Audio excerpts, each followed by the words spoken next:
Hello and welcome back to this channel. It's good to be back with this little spark of knowledge. Hopefully this spark can motivate you in your day, give it a good start, or just kind of like helps you a little bit break through if you're facing obstacles in your life. Just give it that little spark of knowledge that can keep you going again. That's why we're doing it for. So here I am. Today, I want to talk a little bit more about how to bounce back from failure, right?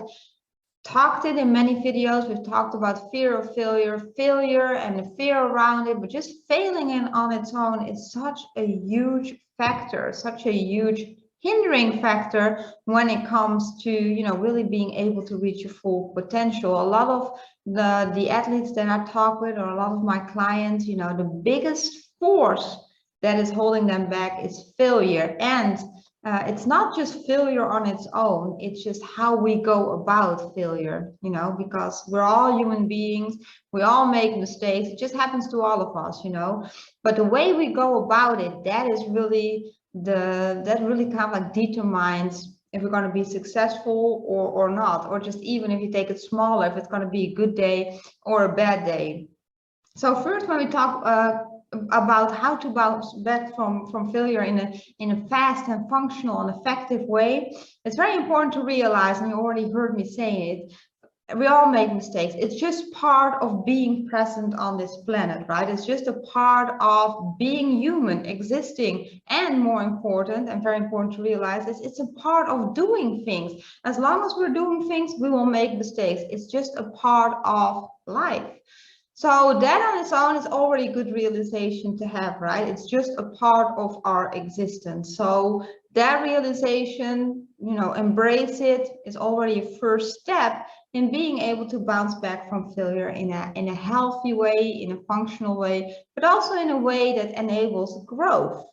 Because failure on its own, it's not bad, but we can use it to our advantage, right? It's sometimes a really good thing because it enables us to grow. It gives us information to be better and wiser and stronger as we go forth. So that begin realization about failure, the concept of failure, really have our realistic glasses on from what is it now really, is important.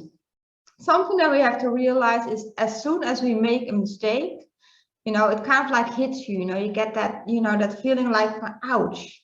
That is normal. That is just like a normal reaction that we all have.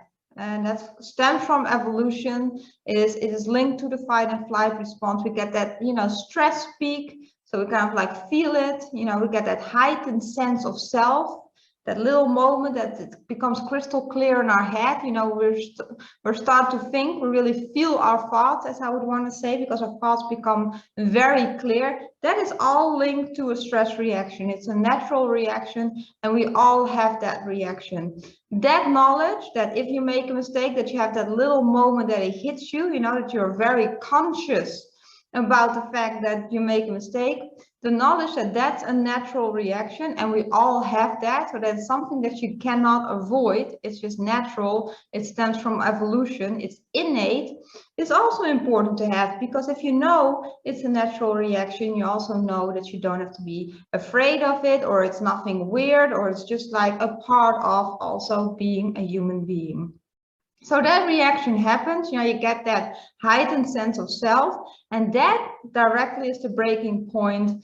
If you're still going to be successful in the things you're going to do after making the mistakes, or that mistake is really start dragging you down, right?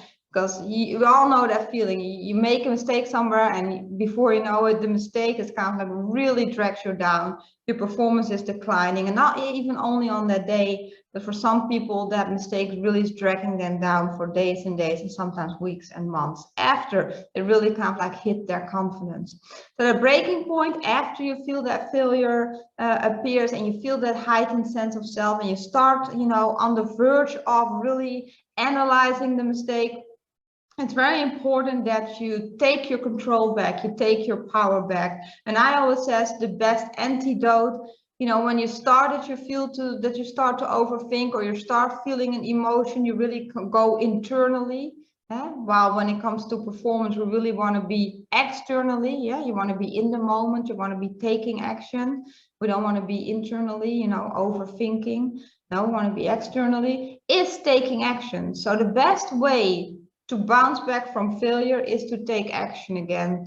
Something with that we have to realize, that if you've had that stress peak, and you want to take action after it, because it all sounds simple, talking about it in this way, well, we all know it's not.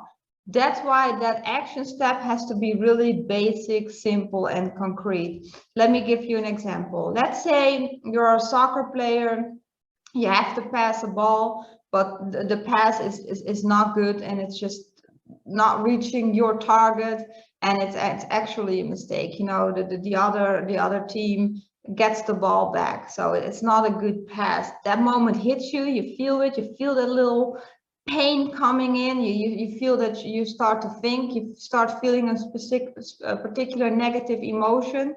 That's when you have to take your power back and say, like, hey, what do I need to do right now? What can I do right now to go on in a better way? What makes me really good as a player? Okay, so I need to focus. I have to start moving again. I have to start looking again. Where is everybody? And I have to start focusing on the ball again, communicate with my teammates maybe. I have to put myself back in the play. So you see, those are very concrete steps of actions. I need to look. I need to start moving again. I need to focus on the ball, and I have to just kind of like start taking action in those basic and concrete things.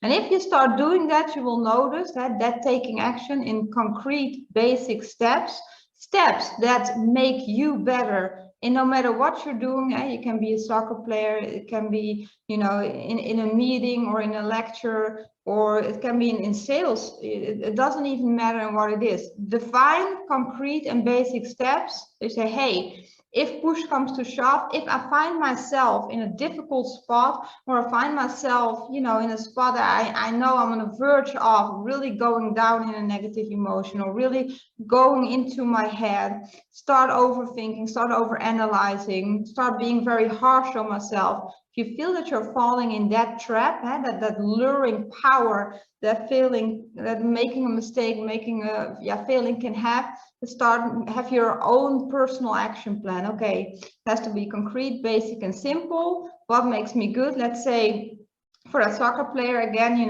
just moving, communicating, focusing on the ball, and let everything evolve from there. So your action plan is just really that short, and the rest will happen by itself again. So that's a really good way to bounce back from failure. Have the right perspective. Failure doesn't define you as a person. It doesn't define your performance on that moment. It's an incident in time. I always say it's a bubble of information. Failure, it kind of like hurts, but if you go about it in the right way, you embrace it. It's so much information in there. It tells you, like, hey, maybe your plan was good, but your execution was not right, or can be better.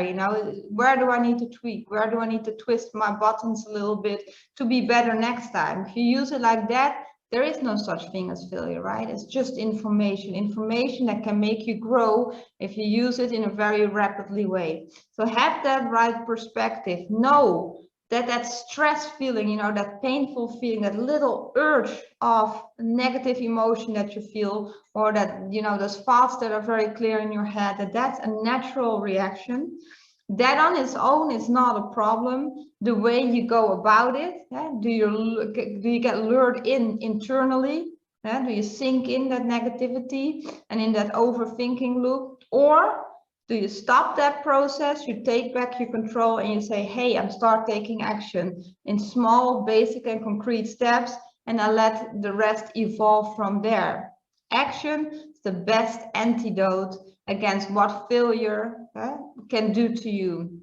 So that's just a little tip for the day. Try to be creative, try to dare, dare to do, because there is where our growth is at, there's where our true potential is at. Just dare to do. And if you fail, follow this plan, have that realistic perspective, and have your action plan with those basic and concrete steps. And you will notice that, you know, failure or mistake on its own has zero power over you. And if you're even further in this chain, you start embracing failure because, you know, it's that powerful learning moment and you're better in your next step.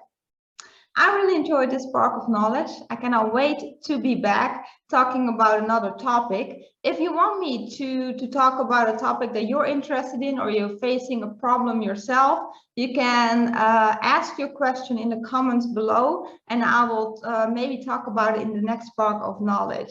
I really enjoyed it. You can find me on LinkedIn if you got any other questions or you just want to contact me. You can find me on LinkedIn, DM me there, or you can find me on Twitter at Statumentis, and you can always send me an email as well on amika@statumentis.com, and you can visit our website statumentis.com for more information about our services.